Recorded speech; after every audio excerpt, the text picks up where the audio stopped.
আল্লাহর পক্ষ থেকে মুমিনদের জন্য এমন একটি নেয়ামত যা কোনো চক্ষু কখনো দেখেনি, কোনো কান কখনো শ্রবণ করেনি, এমনকি কোনো মানুষের পক্ষে কল্পনা করাও সম্ভব হবে না। সোজা কথায়, জান্নাতের তুলনা কেবল জান্নাত। দুনিয়ার কোনো কিছুর সাথে তার তুলনা হয় না। এই ভিডিওতে আমরা কোরআনের আলোকে সেই জান্নাতের বর্ণনা শুনব, যার দৃশ্যগুলো শক্তিশালী এআই দ্বারা তৈরি, যা কেবল বোঝার সুবিধার্থে প্রতীকী রূপে ব্যবহার করা হবে। ভয়াবহ হাসরের ময়দানে যখন মানুষের জীবনের প্রতিটি কর্মের হিসাব নেওয়া হবে, তখন কারো ভাগ্যে জান্নাত নির্ধারিত হবে, আবার কারো ভাগ্যে জাহান্নাম। এবার কল্পনা করুন, আল্লাহর রহমতে আপনি সেই সৌভাগ্যবান বান্দাদের একজন যাদের জান্নাত নসিব হয়েছে। আপনি দাঁড়িয়ে আছেন জান্নাতের দরজায়। চিরশান্তির সুন্দর জীবন কয়েক কদম দূরেই আপনার জন্য অপেক্ষা করছে, কিন্তু ভেতরে প্রবেশের আগে আপনাকে সম্পূর্ণভাবে পরিশুদ্ধ হতে হবে। আপনার শরীর থেকে দুনিয়ার সব অবশিষ্ট দূর করতে হবে। তখন আপনাকে বিশেষ এক নদীতে গোসল করানো হবে।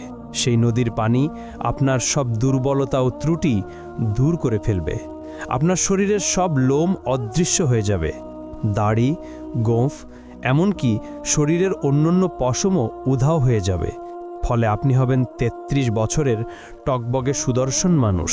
কিন্তু এখনও আপনি পুরোপুরি প্রস্তুত নন, আরও কিছু ধাপ বাকি আছে।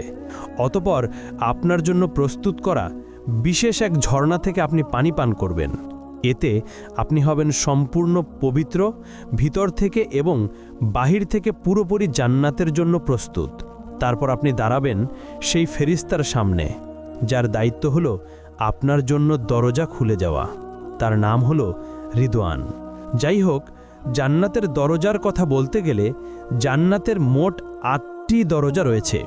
প্রতিটি দরজা দিয়ে মানুষ জান্নাতে প্রবেশ করবে ভিন্ন ভিন্ন আমলের ভিত্তিতে। আপনি কোন দরজাতে প্রবেশ করবেন তা নির্ভর করবে আপনার আমল ও এই দুনিয়ায় তুমি কেমন জীবন কাটালে তার উপর।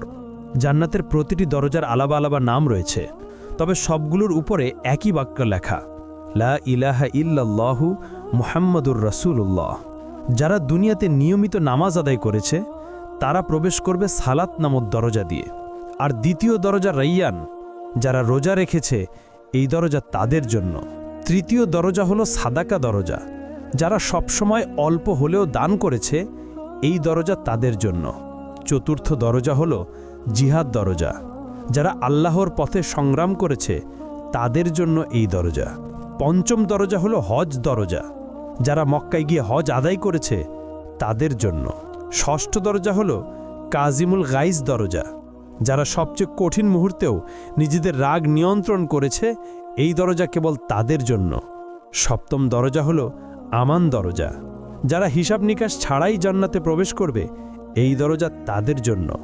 আর অষ্টম দরজা হলো জিকির দরজা, যাদের হৃদয় সর্বদা আল্লাহকে স্মরণ করেছে এই দরজা তাদের জন্য। যখন জান্নাতীরা দাঁড়িয়ে থাকবে তাদের নিজ নিজ দরজার সামনে, তখন জান্নাতের দরজা খুলতে শুরু করবে।